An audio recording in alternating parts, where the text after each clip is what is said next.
is really applying it to what he's doing on the field. And the more he grasps, the more his playmaking ability, what he can do with the football in his hands, will take over.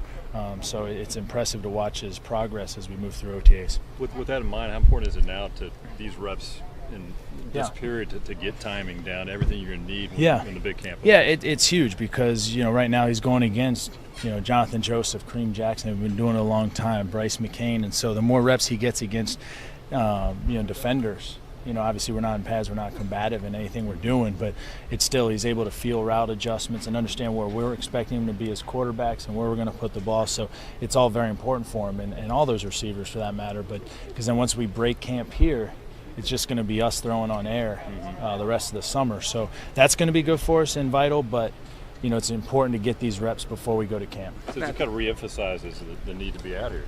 Oh, absolutely. 3 or 4 weeks. Yeah, this time period's huge for us because for veterans, it lets us get back into the groove, get back into what we're doing, drill work, and just seeing things and being able to play. And for these young guys to understand how we practice, how we prepare, how we meet, how we go about our business. So once camp comes, we can just go. We got in late when you were talking about the memorial service tomorrow. Can you just readdress that if you don't mind, just the importance as a team to represent over there tomorrow? It's huge for all of us when we heard that it was going to take place here tomorrow at Reliant.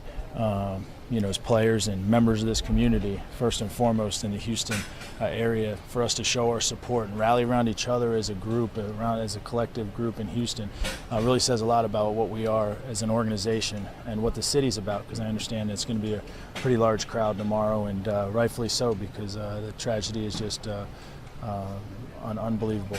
Matt, what do you think about the additions of, how excited do you get at the additions of Greg Jones and DeAndre Hopkins to this offense, particularly in the red zone, to make you that balance, the guy that finds it's huge for us. You had a guy like Greg Jones who's done it for a number of years, for 9 years now, who we've had to face twice a year for 9 years. I understand what he's all about, and the ability to open up holes for our halfbacks, for Arian, for Ben. It's going to be huge because down there the best thing you can do in the red zone is run the football. And when you have a fullback that can create those holes for him, is huge. And then DeAndre's playmaking ability with the ball in his hands, being able to go up and get the football in the red zone, it's going to add a dimension to our offense. And with Greg there, the way you guys run the play fake, it just seems to make things probably even a little more effective for you. Well, absolutely. If we can run the football and be effective with that, when we play fake, we've always been a good play action team, and it's just going to sell it even more. And so the more people that we bring in that can help that process, the better. What do you think about Alan Bonner and the way he's progressed in this new camp? He started a little bit slow, but it seems like he's really taken off. Well, he's doing well. He's making plays. He's doing what we're asking. He's learning a lot. We're doing a lot more than he's probably ever had to do in his past at the position, and he's understanding his adjustments and what we're asking him to do. So the more he can grasp and understand, the more he can just let his athleticism and playmaking ability take over. So he won't have to think as much on the field. Matt, what's the most important thing for you for OTAs? Just keeping sharp in our skills and integrating all these new faces to our offense, because it's the time period where we all try to get on the same page going into training camp. How much do you and DeAndre have sit-down moments, or what you would have liked him to do? How much of you and him is that? We definitely have a lot of that. It's hard to find that time right now because of all the meeting time that we have as a group, but we have a lot of time this summer. Go back and watch film, watch last year, talk through things, let him understand what we're trying to get done with certain routes. You got a lot of young receivers that are all stepping up. They realize it's time to either step up or shine. Do you like seeing all that competition? Absolutely. It makes everyone better. It makes me better. It makes everyone in our group work and compete that much more when you have that many guys working for a handful of spots. And it's making everyone better, and they're all in the meeting room taking notes and trying to do the best that they can. Matt, I know it's early, some guys aren't here and you're not without pads. What do you think about those young guys from one year to the next on that right side of the line and what they've brought so far?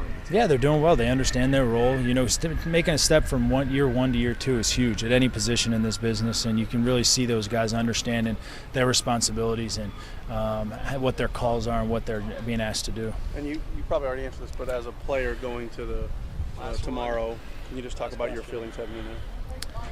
Yeah, it's huge for us as an organization, as members of this community, first and foremost, to be a part of it, to show our support for the city and all that the city does for us. And the tragedy that took place last week goes well beyond what we do on the field here. It's about life, and to show our support to the firefighters in our community and what they do for us, is the least that we can do.